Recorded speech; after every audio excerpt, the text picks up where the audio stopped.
Avatar fire and ash. ಇದು Cameron green. Cameron ಗ್ರೀನಾ? 25 ಕೋಟಿ ಮಾಲಕ್ಕೆ ಇಲ್ಲಿ ಯಾಕೆ ಬರ್ತಾನ?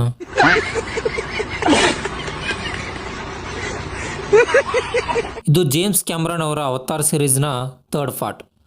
ಈ ಒಂದು ಕತೆ 2nd ಪಾರ್ಟಲ್ಲಿ ಕತೆ ಎಲ್ಲಿ ಎಂಡ್ ಆಗಿರುತ್ತೋ ಅಲ್ಲಿಂದನೇ ಕತೆ ಸ್ಟಾರ್ಟ್ ಆಗೋದು. ಇಲ್ಲಿ ಸ್ಪೆಷಲಾಗಿ ಮೆನ್ಷನ್ ಮಾಡಬೇಕಾದ ವಿಷಯ ಏನಂದರೆ ಅದು ಈ ಒಂದು ಸಿನಿಮಾದ ಕನ್ನಡದ ಡಬ್ಬಿಂಗ್. ತುಂಬಾ ಚೆನ್ನಾಗಿ ಡಬ್ಬಿಂಗ್ ಮಾಡಿದ್ದಾರೆ. ಅದರಲ್ಲೂ ಇಲ್ಲಿ ಒಂದು ಕ್ಯಾರೆಕ್ಟರ್ಗೆ ನಮ್ಮ ಉತ್ತರ ಕರ್ನಾಟಕದ ಸೊಗಡನ್ನು ಬಳಸ್ಕೊಂಡಿದ್ದಾರೆ. ಅದಂತೂ ತುಂಬಾ ಚೆನ್ನಾಗಿ ಕೇಳಿಸುತ್ತೆ. ನಿಮ್ಮದ್ಯಾವ್ರಿಗ ಇಲ್ಲಿ ಯಾವ ಹಕ್ಕು ಇಲ್ಲಲೇ. ಇನ್ನು ಈ ಒಂದು ಸಿನಿಮಾ ನೋಡಿ ನಂಗೆ ಏನು ಅನಿಸ್ತು ಅಂತ ನೋಡೋಣ ಬನ್ನಿ.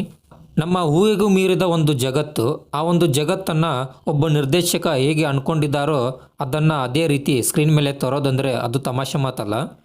ಇದರ ಇಂಪ್ಯಾಕ್ಟ್ ಯಾವ ರೀತಿ ಇತ್ತು ಅಂದರೆ ನಿಜವಾಗ್ಲೂ ಈ ಥರದ ಒಂದು ಪ್ರಪಂಚ, ಈ ಥರದ ಒಂದು ಜನ ಇದ್ದಾರಾ ಅನ್ನೋ ಯೋಚನೆ ಬಂದ್ಬಿಡುತ್ತೆ.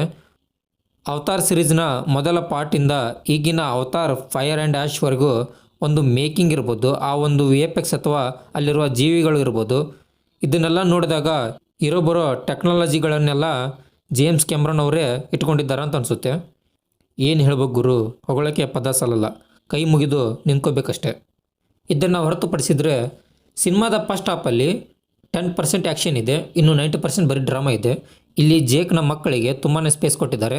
ಆ ಒಂದು ಸ್ಪೇಸ್ ಕೊಡೋಕ್ಕೂ ಒಂದು ಕಾರಣ ಇದೆ, ಅದನ್ನು ಕೊನೆಯಲ್ಲಿ ಹೇಳ್ತೀನಿ. ಇಲ್ಲಿ ನಮ್ಮ ಕರ್ನಲ್ ಸತ್ತಿದ್ದ, ಬಟ್ ಇಲ್ಲಿ ಮತ್ತೆ ಹುಟ್ಟು ಬಂದಿದ್ದಾನೆ. ಅವನಿಗಿರೋ ಆಸೆ 2, ಅದು ಅವನ ಮಗ ಸ್ಪೈಡರ್ನ ಕರ್ಕೊಂಡು ಬರಬೇಕು, ಇನ್ನೊಂದು ನಮ್ಮ ಹೀರೋ ಜೇಕ್ನ ಸಾಯಿಸಬೇಕು ಅಂತ ನಮ್ಮ ಕರ್ನಲ್ ಸುಬ್ಬಯ್ಯನ ಆಸೆ. ರಾಷ್ಟ್ರಪತಿಗಳು ನನಗೆ ಪರಮವೀರ ಚಕ್ರ ಕೊಡುವಾಗ ಅವ್ರದೊಂದು ಗುಂಡಿ ಬಿಚ್ಚೋಗಿತ್ತು. ನಾನು ಸರ್ ಗುಂಡಿ ಬಿಚ್ಚೋಗಿದೆ ಅಂತ ಹೇಳಿದೆ. ಪಾಪ ಅವರು ಗುಂಡಿ ಹಾಕೊಂಡು ನಂತರ ನನಗೆ ಪ್ರಶಸ್ತಿ ಕೊಟ್ಟರು. ಅಷ್ಟಕ್ಕೆ ಈ ಪೇಪರ್ನವರು colonel Subbaiah is mad, eccentric ಅಂತೆಲ್ಲ ಬರೆದ್ರು. ನಾನು ಕ್ಯಾರೆ ಮಾಡಲಿಲ್ಲ.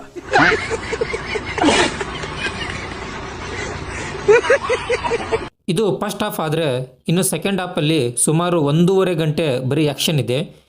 ಇಲ್ಲಿ ಅವತಾರ್ ಸಿರೀಸ್ನ ಸೆಕೆಂಡ್ ಪಾರ್ಟ್ ಆದ ದ ವೇ ಆಫ್ ವಾಟರ್, ಆ ಒಂದು ಸಿನಿಮಾದಲ್ಲಿನ ಆ್ಯಕ್ಷನ್ ಸೀನ್ ಏನಿದೆ ಅದು ಮತ್ತೆ ನೆನಪಾಗುತ್ತೆ. ಬಿಕಾಸ್ ಇದು ಕೂಡ ಅದೇ ಒಂದು ಏರಿಯಾದಲ್ಲಿ ನಡೆಯೋದ್ರಿಂದ ಹಾಗೆ ಎಲ್ರಿಗೂ ಅನ್ನಿಸ್ಬೋದು. ಅದನ್ನು ಬಿಟ್ಟರೆ ಇಲ್ಲಿ ಹೊಸದಾಗಿ ಸಾಕಷ್ಟು ಅಂಶಗಳನ್ನು ಆ್ಯಡ್ ಮಾಡಿದ್ದಾರೆ, ಅದನ್ನು ನೀವು ಸಿನಿಮಾ ನೋಡಿನೇ ತಿಳ್ಕೊಬೇಕಾಗುತ್ತೆ. ಇನ್ನು ಆಗಲೇ ಹೇಳಿದಾಗೆ ಇಲ್ಲಿ ನಮ್ಮ ಹೀರೋ ಜೇಕ್ನ ಮಕ್ಕಳಿಗೆ ತುಂಬಾ ಸ್ಪೇಸ್ ಕೊಟ್ಟಿದ್ದಾರೆ. ಅದು ಈ ಸಿನಿಮಾದಲ್ಲಿ ನಿರ್ದೇಶಕ ಜೇಮ್ಸ್ ಕ್ಯಾಮ್ರಾನ್ ಅವರು ಕ್ಲಿಯರಾಗಿ ಹೇಳಿದ್ದಾರೆ. ಅದೇನೆಂದರೆ ಮುಖ್ಯ ಪಾತ್ರದಲ್ಲಿ ಕಾಣಿಸ್ಕೊಳ್ತಾನೆ, ಅದರಲ್ಲಿ ಯಾವುದೇ ಅನುಮಾನ ಇಲ್ಲ. ಸೊ ಇದಾಗಿತ್ತು ಈ ಒಂದು ಸಿನಿಮಾದ ಬಗ್ಗೆ ನನ್ನ ಒಂದು ರಿವ್ಯೂ.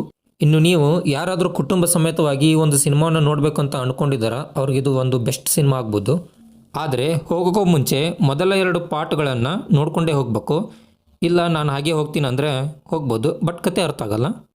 ಇನ್ನು ಕೊನೆಯದಾಗಿ ಯಾರು ಈ ಒಂದು ಸಿನಿಮಾವನ್ನು ನೋಡಿದ್ದೀರಾ, ನಿಮಗೆ ಏನು ಅನಿಸ್ತು ಅಂತ ಕಮೆಂಟಲ್ಲಿ ತಿಳಿಸಿ. ಹಾಗೆ ಈ ಒಂದು ರಿವ್ಯೂ ಇಷ್ಟ ಆಗಿದ್ದರೆ ಲೈಕ್ ಮಾಡಿ, ಇಲ್ಲಾಂದರೆ ಖಂಡಿತವಾಗಿಯೂ ಡಿಸ್ಲೈಕ್ ಮಾಡಿ ಅಂತ ಹೇಳ್ತಾ ಮತ್ತೆ ಸಿಗೋಣ.